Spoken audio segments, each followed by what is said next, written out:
मित्रों नमस्कार। आपका स्वागत है। मित्रों, आज अंततः ब्रजभूषण शरण सिंह को कहना पड़ा कि उन्होंने खेलों से संन्यास ले लिया है। जब से ये कंट्रोवर्सी हुई है खिलाड़ियों की, जब उन्होंने धरने दिए और एफआईआर लॉन्च हुई। आजकल ब्रजभूषण शरण सिंह हर हफ्ते कोर्ट जाना पड़ता है, उनको कोर्ट के चक्कर लगाने पड़ते हैं।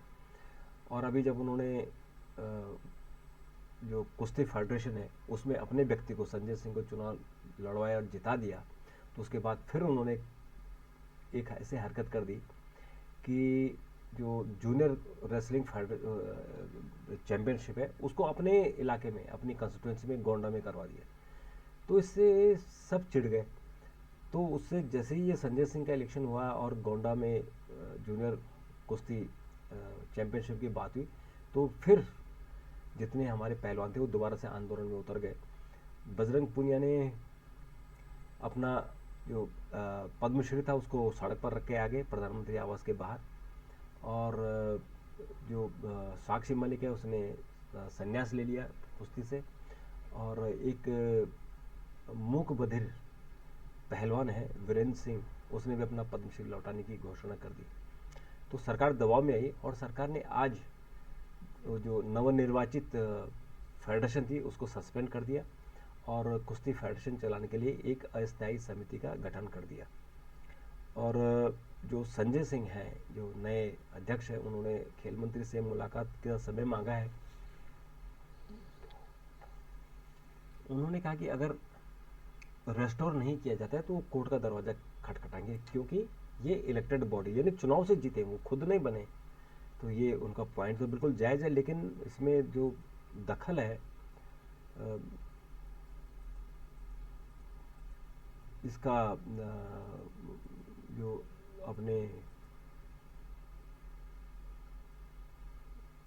जो ये ब्रजभूषण शरण सिंह है उनका दखल है, उसके दखल को तोड़ने के लिए जो जो अपने पहलवान हैं जिस तरह से वो सड़कों पर उतरे हैं, तो ऐसा लगता है कि ये मामला अब आगे बढ़ेगा, ज़्यादा बढ़ने वाला है।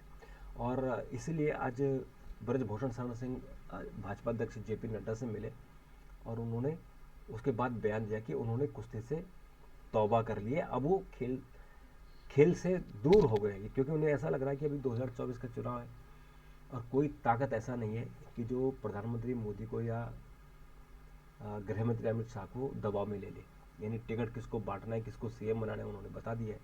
कितने भी दबाव वसुंधरा ने डाला या शिवराज सिंह चौहान ने डाला, उन्होंने उसी को मुख्यमंत्री बनाया जिसको वो चाहते थे। तो ये भी क्लियर है कि वो टिकट देंगे नहीं देंगे ये भी वही तय करेंगे। तो इसलिए ब्रजभूषण सिंह ने जो भी 2-3 महीने पहले धमकी दी थी कि लोकसभा चुनाव लड़ेंगे, वहीं से लड़ेंगे, यानी गोंडा से ही लड़ेंगे, तो अब उनको एहसास हो गया कि, तो इसलिए उन्होंने आज बयान दे दिया कि मैं कुश्ती से अब इस मैं नाता तोड़ रहा हूँ, क्योंकि मेरे पास बहुत जो है मेरे पास दूसरे काम है। यानी वो एक सांसद होने के कारण उनके पास दूसरे काम है। तो अब ये मित्रों एक बड़ा सवाल भी है ये कि जो हमारे खिलाड़ी हैं उनको ये फेडरेशन, जो ये एसोसिएशन, खेल एसोसिएशन होते हैं, कैसे उनका वहाँ किस तरह की राजनीति है, वहाँ किस तरह से खिलाड़ियों के साथ अन्याय किया जाता है। ऐसे बहुत सारे केसेस हमारे पास आए। तो क्यों ना इन एसोसिएशनों को ख़त्म करके और गवर्नमेंट इसको ढंग से चलाए जैसे चलाते हैं, लेकिन चूँकि ये फेडरेशन है और ये ओलंपिक फेडरेशन के अंदर आते हैं, तो फिर ओलंपिक उस देश को निलंबित कर देती है अगर आप उनके प्रॉपर चुनाव नहीं होते हैं। तो इसमें क्या होगा ये मुझे लगता है कि आने वाले समय बताएगा, लेकिन ये कंट्रोवर्सी ज़रूर होगी, बड़ी कंट्रोवर्सी हुई है और आज सरकार को इंटरवीन करना पड़ा। नहीं तो जो हरियाणा के पहलवान है वो उत्तर प्रदेश नहीं जाते, यानी गोंडा वो पहलवानी करने नहीं जाते, और वहाँ फिर वो ब्रजभूषण शरण सिंह की ताकत को, वहाँ वो अपनी ताकत दिखाते कि कैसे लोग उनको वहाँ मानते हैं। तो सरकार को आज बहुत कड़ा फैसला करना पड़ा। और संजय सिंह ने तो धमकी दी है कि वो कोर्ट में जा सकते हैं। बजरंग पुनिया ने कहा कि मैं अपना पद्मश्री वापस नहीं लेने वाला हूँ, और उनका कि जब तक हमारी बहनों को, बेटियों को सम्मान और न लौटाया जाएगा, यानी ब्रजभूषण शरण सिंह के खिलाफ एक्शन नहीं होगा, तब तक वो पुरस्कार वापस नहीं लेंगे। और महावीर फोगट जो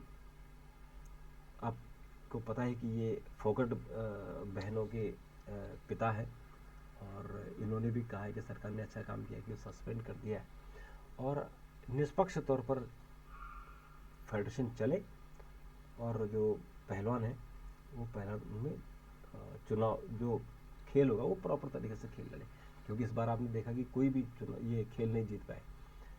ना बजरंग पुनिया अपनी कुश्ती जीत पाए, और विनेश फोगट के तो चोट लगने के कारण वो बाहर हो गई थी, और साक्षी भी बाहर हो गई थी। तो इतने तनाव में जो धरने प्रदर्शन कर रहे हो वो तो बाहर होंगे कैसे चुनाव, ये लोग कैसे कुश्ती खेलेंगे, क्योंकि कुश्ती खेलने के लिए मानसिक तौर पर भी उतनी शांति चाहिए।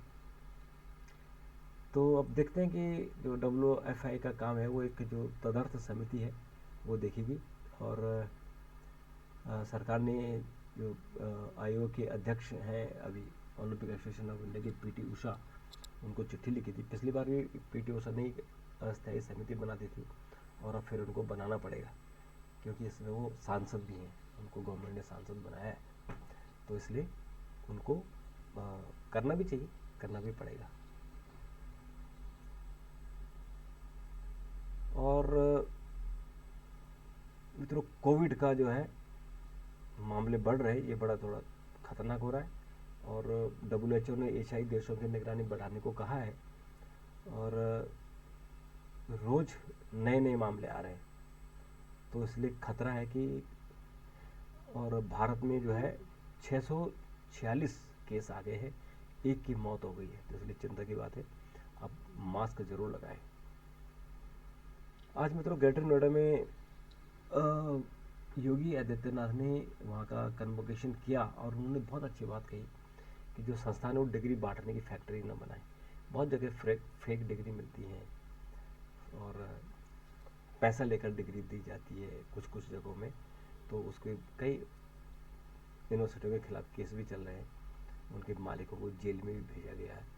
तो आज जो कहा है CM ने, बहुत अच्छी बात कही है कि वो डिग्री देने की फैक्ट्री न बने, बल्कि जो लोग जो हक है, दावेदार है,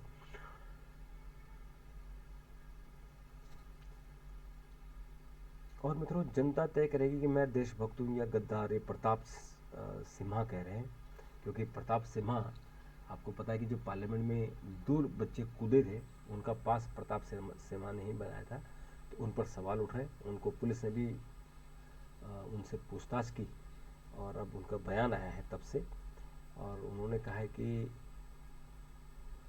वो देशभक्त हैं, और 2024 के लोकसभा के दौरान वो जनता तय करेगी कि वह देशभक्त है या गद्दार है, यानी ये चुनाव का मुद्दा भी बनने वाला है।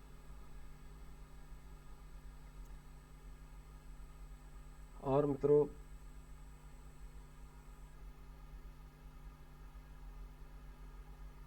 खड़गे की नई टीम में राहुल का जो है दबदबा बढ़ा है। कल खड़गे ने बड़ी ज़बरदस्त टीम बनाई, और उसमें जो उन्होंने नए लोगों को मौका दिया था, जैसे सचिन पायलट को जनरल सेक्रेटरी बनाया और प्रभार बांटे हैं, तो उससे ऐसा लगता है कि इसमें राहुल गांधी धीरे धीरे बड़ी पकड़ हुआ है।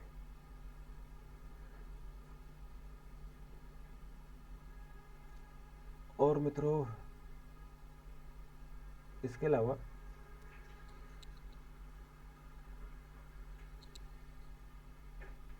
संजय सिंह ने, जो WFI के नए प्रमुख बने हैं, हम सरकार को अपनी स्थिति बताएंगे, निलंबन रद्द करने की मांग करेंगे, अगर वो नहीं माने तो फिर कोर्ट में जाएंगे, ये बात उन्होंने कही है। और जो हमारी महिला क्रिकेट टीम है, उन्होंने ऑस्ट्रेलिया क्रिकेट पर पहली टेस्ट जीत की है। मुंबई में टेस्ट हुआ था, एकमात्र टेस्ट था ये, भारतीय टीम ने 8 विकेट से जीत लिया है। ये पहला मैच था, इससे पहले जितने मैच हुए वो सभी मैच